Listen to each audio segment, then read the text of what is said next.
Hello students, welcome back to our Thakur Academy channel. So let's start our today's topic. चलिए भाई, आज का जो टॉपिक है वो हमारा रिडॉक्स रिएक्शन। रिडॉक्स रिएक्शन में गौर से देखना, रिडॉक्स में और एक रखा है, एक आरईडी और एक ओएक्स, दो चीजें लिख रखी है। आरईडी का मतलब क्या हो गया? रिडक्शन, और ओएक्स का मतलब क्या हो गया? ऑक्सीडेशन। ठीक है, तो अभी हम पिछले कल ही पढ़ते हैं, पिछले वाले लेक्चर हमने क्या करता है? रिडक्शन और ऑक्सीडेशन। ऑक्सीडेशन क्या होता है? लॉस ऑफ इलेक्ट्रॉन, और रिडक्शन क्या होता है? Gain of electron. और जब एक केमिकल रिएक्शन चलते तो उसमें अगर एक कोई भी एक रिएक्टिंग स्पीशीज अगर इलेक्ट्रॉन क्या करेगी? लूज करेगी, तो वहां पर एक ऐसी स्पीशीज होगी हमारे पास जो इलेक्ट्रॉन को क्या करेगी? गेन करेगी। कोई ना कोई तो होगी, मतलब एक रिएक्शन के अंदर भी केमिकल रिएक्शन होगी तो उसमें अगर एक लूज करेगा तो एक उसको गेन करने वाला भी होगा ही होगा। तो अगर एक रिएक्शन में गेन भी हो रहा है और लॉस भी हो रहा है तो उस रिएक्शन को हम कौन सी रिएक्शन बोल देते हैं? रिडॉक्स रिएक्शन, क्योंकि उसमें रिडक्शन और ऑक्सीडेशन दोनों चल रही होती है। तो जब एक रिएक्शन में क्या होगा? ऑक्सीडेशन और रिडक्शन दोनों होगी, तो उस रिएक्शन का नाम क्या हो जाएगा? रिडॉक्स रिएक्शन, है ना। लेकिन अभी तक हमने जब पहले पढ़ा था ना 10th क्लास में, तो क्या addition of oxygen, removal of hydrogen, ऐसा नहीं चलेगा। अब आप बड़ी क्लास में, तो बड़ी क्लास में आता है लॉस और गेन ऑफ इलेक्ट्रॉन। ठीक है, उस दिन हमने क्या बोला था कि अगर ऑक्सीडेशन है तो ऑक्सीडेशन में क्या होता है हमारे पास? ऑक्सीडेशन में क्या होता है? लॉस ऑफ, ये होता है जब इलेक्ट्रॉन लूज होता है तो कौन सा चार्ज आता था? पॉजिटिव। मतलब जो ऑक्सीडेशन होता है पॉजिटिविटी क्या होती है? इंक्रीज, तो नेगेटिविटी क्या हो जाती? ऐसे किया था मैंने। वैसे रिडक्शन में क्या होता है हमारे पास? Gain of electron. Electron gain करने पर कौन सा चार्ज आता है? नेगेटिव। मतलब जब कभी रिडक्शन होगा तो नेगेटिविटी इंक्रीज करती है और पॉजिटिविटी डिक्रीज। बस यही चीजें चेक करनी है ना जी। तो इसमें थोड़ी देर के ऊपर लिख लेता हूं इनको कि कौन सा कैसा है, फिर हम इसके अकॉर्डिंग क्वेश्चन करके देख लेते हैं। ठीक है, चलिए एग्जाम्पल हमारे पास जैसे आ गया, पहला एग्जाम्पल हमारे पास आ गया 2Na plus Cl2, 2Na positive और साथ में आ गया Cl नेगेटिव। देखिए गौर से देखना, इस पूरी एक रिडॉक्स रिएक्शन हो रही है। मैं आपको पहले बता रहा हूं रिएक्शन कौन सी हो रही होगी? रिडॉक्स। इधर देखते जाना, आपको दो चीजें ढूंढनी है। गौर से देखना, यहां पर Na और इधर भी Na है, डन है। इधर Cl और इधर भी Cl है, दोनों तरफ जुड़े, लेकिन फर्क आ रहा है। यहां पे Na अकेला, Na के ऊपर कोई चार्ज है नहीं, लेकिन यहां पे Na के ऊपर क्या आ गया? Positive charge. मतलब कि वो न्यूट्रल से किस में जा रहा है? पॉजिटिव में। तो मैंने पॉजिटिविटी क्या हो रही है? इंक्रीज। तो जब किसी में पॉजिटिविटी इंक्रीज होती है तो वो रिएक्शन कौन सी होती है? रिडक्शन होती है। ऑक्सीडेशन, मतलब उसने इलेक्ट्रॉन को क्या करा है? लूज करा है। तो मतलब अगर Na यहां पर है और यहां पर Na पॉजिटिव बढ़ेगा तो पॉजिटिविटी इंक्रीज हुई। पॉजिटिविटी इंक्रीज होने का मतलब है क्या हुआ इसमें? लॉस ऑफ इलेक्ट्रॉन हुआ। इलेक्ट्रॉन के लॉस को कौन सी रिएक्शन बोलते हैं? ऑक्सीडेशन। लगे ना आइडिया। अब यहां पर दूसरा बार रखना, क्लोरीन बचा और इधर भी क्या है? क्लोरीन। लेकिन यार क्लोरीन के ऊपर कोई चार्ज है नहीं, यहां पर क्लोरीन के ऊपर कौन चार्ज है? तो नेगेटिविटी क्या हो रही है? इंक्रीज। तो मतलब जब नेगेटिविटी इंक्रीज हो रही है तो कौन सी रिएक्शन हो रही है? रिडक्शन। रिडक्शन का मतलब हमारे पास क्या हो रहा है? Gain of electrons. लेकिन क्वेश्चन नहीं आया कितने इलेक्ट्रॉन लूज हो रहे हैं और कितने इलेक्ट्रॉन गेन हो रहे हैं। कहानी तो इसके ऊपर चलेगी, क्योंकि इलेक्ट्रॉन ट्रांसफर के ऊपर ही सारा का सारा है। कितने इलेक्ट्रॉन लूज हो रहे हैं गौर से देखना पर। Na के कितने हैं? तो यहां पर भी Na पॉजिटिव कितने हैं? तो मतलब अगर यहां पर Na लिखता तो एक Na ऐसे और दूसरा Na ऐसे लिखता, तो यहां पर जो मैं लिखा तो एक Na ऐसे और एक Na पॉजिटिव ऐसे। तो ये एक लूज करेगा तो Na पॉजिटिव बन गया, ये भी एक लूज करेगा तो ये भी क्या बन गया? Na positive. तो टोटल कितने इलेक्ट्रॉन लूज करके ये वाला बनेगा? 2, क्योंकि तो इसके आगे 2 Na है तो यहां पर भी कितने Na गए? 2। तो टोटल कितने इलेक्ट्रॉन लूज किए होंगे? 2। लगाई गए। यहां पर इस तरफ भी देख लेना, क्लोरीन के कितने हैं? 2। यहां पर भी क्लोरीन के कितने हैं? 2। तो यहां पर कितने इलेक्ट्रॉन गेन किए होंगे? 2। तो हमारे पास गेन ऑफ 2 इलेक्ट्रॉन आ गया, है ना जी। अब आगे देखते जाना। अब जिस एरो अब उस दिन हमने लिख लिया है पिछले लेक्चर में, ऑक्सीडेशन वाले को अब डी इलेक्ट्रोनेशन बोलते हैं और उसको कौन सा बोलते हैं? इलेक्ट्रोनेशन। ये डी इलेक्ट्रोनेशन का मतलब कौन सा एजेंट होता है? ऑक्सीडेशन वाले कौन से एजेंट होते हैं? ऑक्सीडेशन वाले महाराज कौन से एजेंट्स होते हैं? Reducing agents. ऑक्सीडेशन वाले कौन से एजेंट्स होते हैं? Reducing agents. और रिडक्शन वाले कौन से होते हैं? ऑक्सीडाइजिंग। मतलब हमेशा रिडक्शन का रिडक्शन होगा और रिडक्शन के साथ ऑक्सीडाइजिंग एजेंट होगा। ठीक है, तो अगर मैं गौर से इस पूरी रिएक्शन में देखूं ना तो हम ये देख रहे हैं कि यार यहाँ पर इलेक्ट्रॉन का ट्रांसफर हो तो रहा है, इलेक्ट्रॉन तो जा रहे हैं, मतलब ये क्या कर रहा है इलेक्ट्रॉन को, एन इलेक्ट्रॉन क्या कर रहा है, एन इलेक्ट्रॉन क्या कर रहा है, लूज कर रहा है। वहीं पर क्लोरीन क्या कर रहा है, उनको गेन कर रहा है। मतलब एक रिएक्शन के अंदर ये वाली स्पीशीज जो इलेक्ट्रॉन लूज कर रही है और ये वाली क्या कर रही है, इलेक्ट्रॉन गेन। ये इलेक्ट्रॉन कब गेन करेगी, जब ये लूज करेगा। ऐसे तो नहीं गेन कर सकता, ये सीएल कब गेन करेगा, जब ये लूज करेगा। तो हमेशा आप गौर से देखना, एन क्या है, ऑक्सीडेशन, ऑक्सीडेशन मतलब रिड्यूसिंग एजेंट। तो जब भी एक रिडॉक्स रिएक्शन लिखी जाती है तो जो उसमें इलेक्ट्रॉन का ट्रांसफर होता है, गौर से देखना, इलेक्ट्रॉन का जो ट्रांसफर होता है वो हमेशा ही रिड्यूसिंग एजेंट से ऑक्सीडाइजिंग एजेंट की तरफ होता है। हो रहा कि नहीं हो रहा, चेक कीजिएगा। ये एन क्या शो कर रहा है, ऑक्सीडेशन, ऑक्सीडेशन मतलब कौन सा एजेंट है, रिड्यूस। ये जब लूज करेगा तभी ये गेन करेगा, तभी करेगा गेन। तो जो लूज करेगा ये गेन करेगा। तो लूज करने वाला कौन सा एजेंट है, रिड्यूसिंग। तो लूज करने वाला कौन सा होगा, रिड्यूसिंग। वहीं पर ये क्या कर रहा है, गेन। गेन करने वाला कौन सा एजेंट होता है, ऑक्सीडाइजिंग। तो हमेशा जब भी रिडॉक्स रिएक्शन लिखी जाती है इलेक्ट्रॉन ट्रांसफर के केस में, तो इलेक्ट्रॉन कौन से एजेंट से किसकी तरफ जाता है, रिड्यूसिंग से ऑक्सीडाइजिंग। जानना जी, हो जाएगा इतना। ये डेफिनेशन बन जाती है एक प्रकार से रिडॉक्स की, on the basis of electron transfer, कि जब भी हम रिडॉक्स रिएक्शन लिखते हैं इलेक्ट्रॉन ट्रांसफर कहां से होते हैं, रिड्यूसिंग एजेंट से ऑक्सीडाइजिंग एजेंट की तरफ को होते हैं। जानना लगा आइडिया। चलो आगे चलिए, एक और एग्जांपल देख लेते हैं हमारे पास है। नेक्स्ट एग्जांपल है,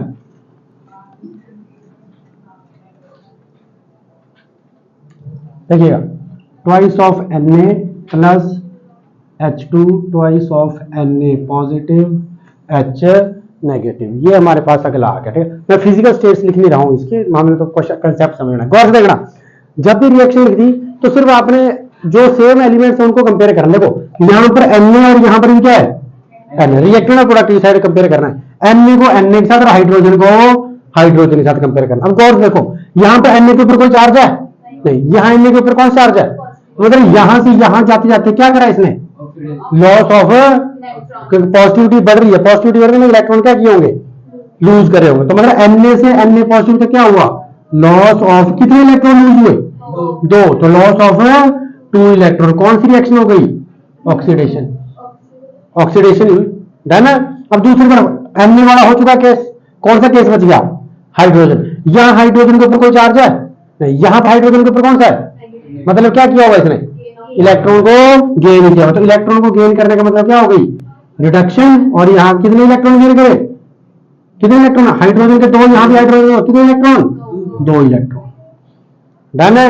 लगा पता कैसे लिखना है रिडॉक्स रिएक्शन को। मतलब गौर से देखो, रिडॉक्स रिएक्शन में एक स्पीशीज अगर लूज करेगी तो दूसरी क्या कर रही है, इलेक्ट्रॉन को गेन कर रही है। तो यहां पर अगर आपको क्वेश्चन आ जाए कि बताइए इस रिएक्शन में ऑक्सीडाइजिंग और रिड्यूसिंग एजेंट कौन कौन सा है, जब भी एजेंट्स की बात करते हैं ऑक्सीडाइजिंग और रिड्यूसिंग, वो हमें हमेशा रिएक्टेंट साइड ही मिलते हैं, प्रोडक्ट साइड नहीं मिलता। वो किस साइड मिलेगा, सिर्फ और सिर्फ किस तरफ, रिएक्टेंट साइड मिलेगा। ठीक है, अगर मेरा क्वेश्चन आ गया इस रिएक्शन के अंदर बताइए रिड्यूसिंग एजेंट और ऑक्सीडाइजिंग एजेंट कौन सा है, तो सबसे पहले हमने ऑक्सीडेशन और रिडक्शन लिखना है। लिख लिया। ऑक्सीडेशन वाले का उल्टा कौन सा एजेंट होता है, रिड्यूसिंग एजेंट, और रिडक्शन वाले का कौन सा होता है, ऑक्सीडाइजिंग एजेंट। तो रिड्यूसिंग एजेंट इसका एरो कहां से शुरू हुआ, Na।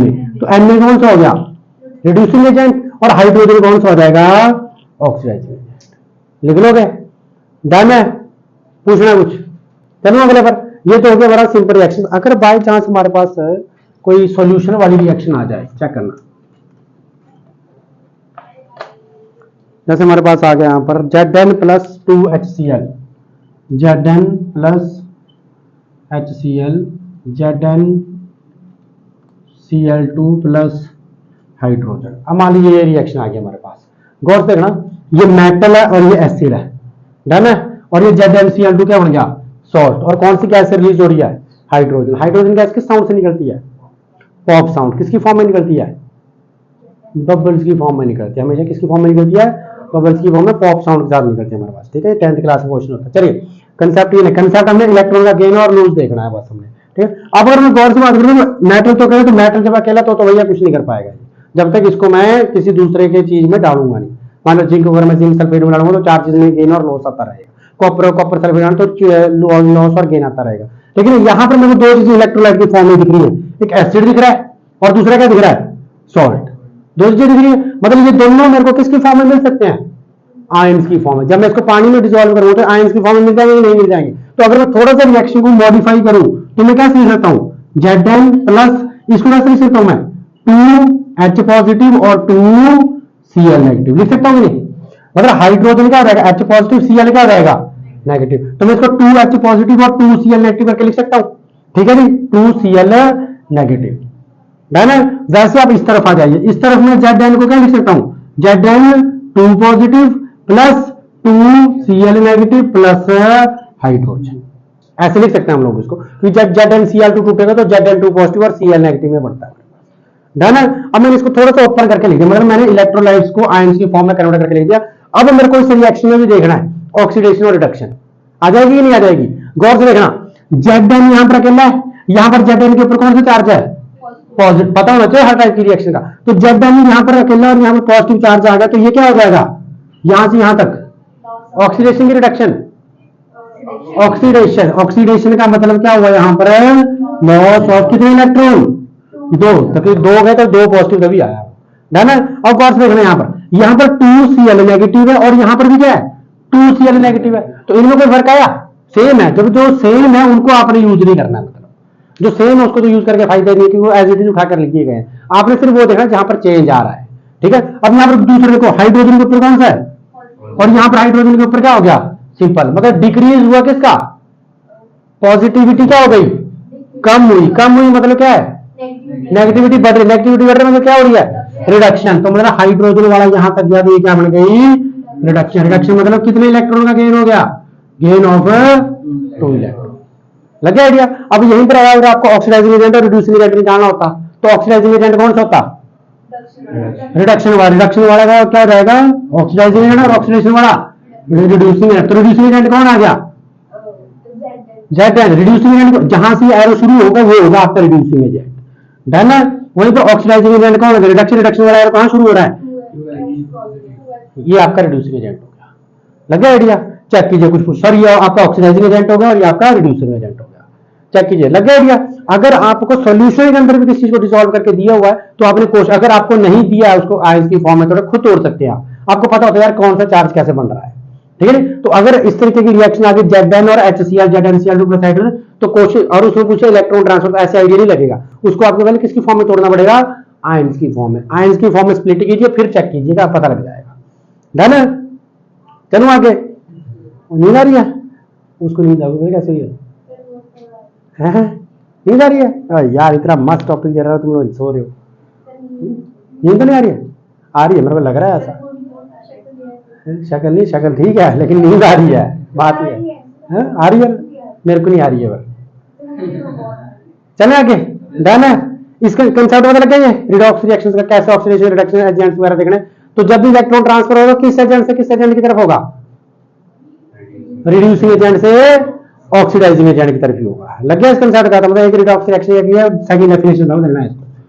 चलिए भैया, अब जब कभी भी हमने इस तरीके से रिएक्शंस लिखते हैं, ये तो मैंने एक फॉर्म में लिख दी, आपको जब भी रिडॉक्स रिएक्शन लिखते हैं तो आप 2 हाफ रिएक्शंस करके लिखते हैं उसको। जब भी रिडॉक्स रिएक्शन लिखनी होती है तो आप उसको 2 हाफ रिएक्शन करके लिख सकते हैं। देखिए रिडॉक्स रिएक्शन को आप कैसे लिख सकते हैं, एक आप लिख सकते हैं इसको ऑक्सीडेशन हाफ सेल की फॉर्म में, ठीक है जी, और एक आप लिख सकते हैं इसको रिडक्शन हाफ सेल की फॉर्म में रिएक्शन। दोनों को आपको अलग अलग करके लिखना होता है, लिखने के बाद इसको आप कंबाइन कर सकते हैं।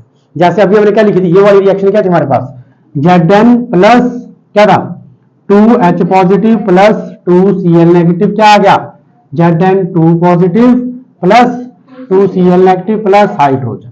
ये रिएक्शन थी हमारे पास अभी तक, ठीक है जी। अब इस रिएक्शन को मेरे को ऑक्सीडेशन हाफ सेल और रिडक्शन हाफ सेल की फॉर्म में लिखना है। ऑक्सीडेशन हाफ सेल में मैंने वो लिखनी जो ऑक्सीडाइज हो रही है, जिसमें ऑक्सीडेशन हो रही है। रिडक्शन हाफ सेल में कौन सी लिखूंगा, जिसमें रिडक्शन हो रही है। तो इस पूरी रिएक्शन में ऑक्सीडेशन किसकी हो रही थी, ऑक्सीडेशन किसकी हो रही है इस पूरी रिएक्शन में, Zn की। Zn से क्या बन रहा है, Zn 2 पॉजिटिव। तो ऑक्सीडेशन हाफ सेल में क्या लिखूंगा, Zn क्या बना रहा है, Zn 2 पॉजिटिव। कितने इलेक्ट्रॉन लूज कर रहा है, कर लिया हमने उसके लिए कि जो इलेक्ट्रॉन लूज हो वो कहां लिखना है, बिल्कुल राइट साइड, जितने लूज करेगा। आगे ऑक्सीडेशन हाफ सेल लिख लो, ऑक्सीडेशन की रिएक्शन। दूसरी कौन सी लिखनी है, रिडक्शन। अब देखिए Cl वाला तो कुछ नहीं करता, Cl वाला तो यूज नहीं करेंगे। रिडक्शन किसकी हो रही है, हाइड्रोजन और इसकी, H पॉजिटिव से H2 बना है, तो रिडक्शन वाले के नीचे क्या लिख दूंगा मैं, H पॉजिटिव से 2H पॉजिटिव में कितने इलेक्ट्रॉन गेन हुए? 2 इलेक्ट्रॉन। कितने आ गया हमारे पास? H2 बन गया रिएक्शन। ठीक है जी। अब दोनों को ऊपर नीचे करके लिख दीजिएगा, ये आपने ऑलरेडी लिख दिया, इसको इसके नीचे लिख दीजिए।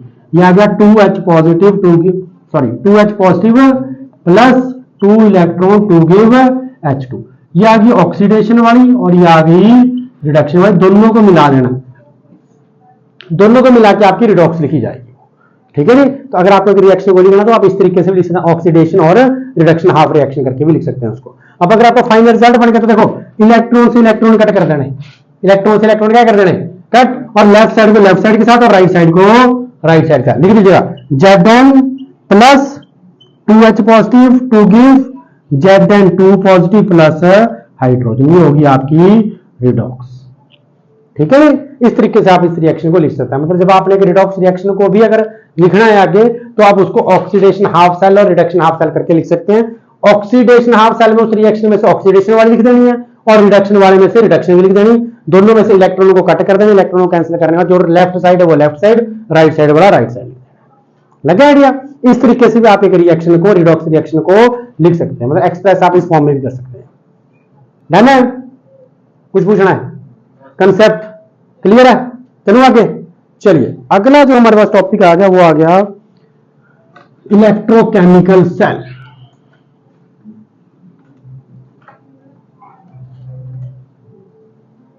अगला जो आपका टॉपिक है वो है आपका इलेक्ट्रोकेमिकल सेल।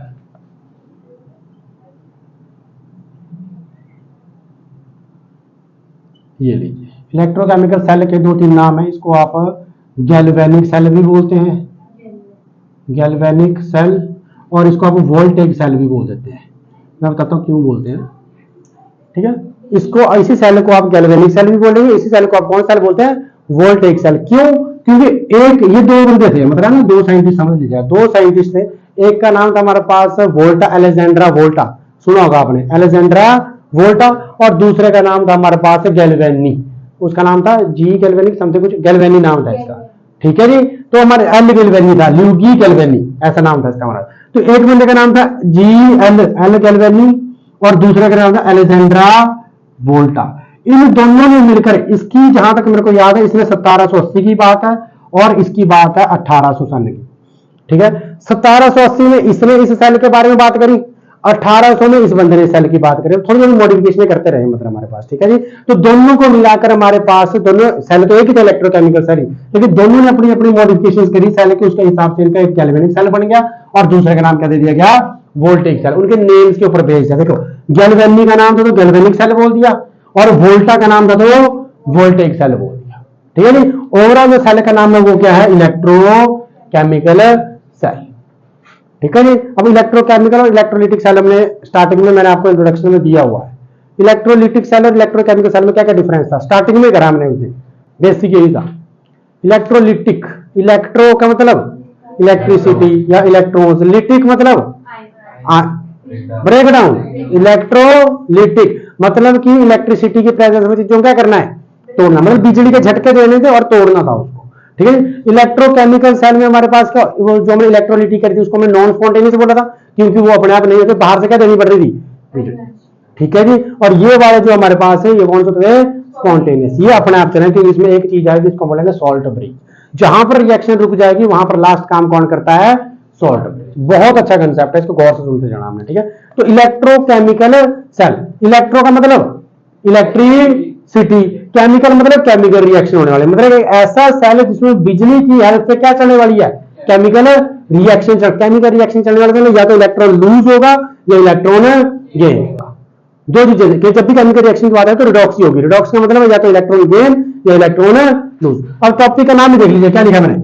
इलेक्ट्रोकेमिकल सेल, मतलब एक ऐसा सेल जिसमें इलेक्ट्रो का मतलब इलेक्ट्रिसिटी, इलेक्ट्रिसिटी पास करके केमिकल का मतलब केमिकल रिएक्शन करवाएंगे हम लोग। तो एक ऐसा सेल जिसमें हमारे पास इलेक्ट्रिसिटी पास करवा के आप केमिकल रिएक्शन करवाएंगे, उस सेल को हम कौन सा बोल देंगे? Electrochemical cell. लेकिन ये 2 टाइप की होती है, मतलब अगर मैं बात करूं रिडॉक्स रिएक्शन की तो 2 टाइप की होती है। एक होती है डायरेक्ट और एक होती है इनडायरेक्ट। ये आपको +1 में भी था टॉपिक, डायरेक्ट रिडॉक्स रिएक्शन और इनडायरेक्ट। फिर इसको करते हैं। देखिए दो टाइप की आती है हमारे पास रिडॉक्स रिएक्शन, यहां मैंने लिखा रिडॉक्स। कौन कौन सी आती है? एक आती है डायरेक्ट और एक आती है इनडायरेक्ट। इनडायरेक्ट रिडॉक्स और डायरेक्ट रिडॉक्स। क्या लगता है दोनों में क्या फर्क होगा? क्या लगता है दोनों में क्या फर्क होगा? प्लस वन नहीं था आपको ये?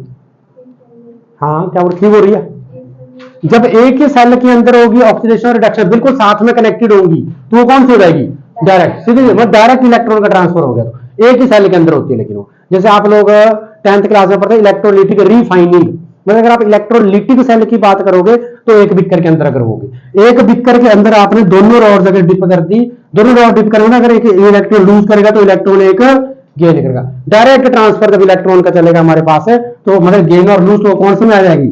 डायरेक्ट रिडॉक्स रिएक्शन है ना। लेकिन इनडायरेक्ट कौन सी होगी? पता लग रहा है कि जो हम फिजिकली सेपरेट कर देंगे, मतलब अब मैंने एक बिक्कर लेने, कितने लेने?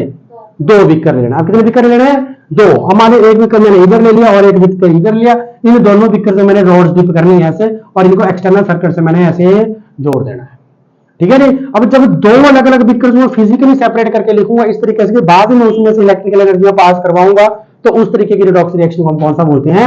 इनडायरेक्ट। ठीक है नहीं? मतलब इसमें भी इलेक्ट्रॉन ट्रांसफर होगा हमारे पास लेकिन सेपरेट बिक्कर्स, और इसमें भी इलेक्ट्रॉन ट्रांसफर है लेकिन एक बिक्कर। एक बिक्कर का मतलब डायरेक्टली इलेक्ट्रॉन गेन और लूज होते रहेंगे, इसमें बाईपास होंगे, मतलब इसमें बाहर वाला एक्सटर्नल सर्किट के थ्रू भी जाएंगे और एक हम इसमें सॉल्ट ब्रिज लगाएंगे उसको थ्रू भी जाएंगे, तो इसमें मतलब एक्सटर्नल सर्किट की वजह से जाएंगे हमारे पास।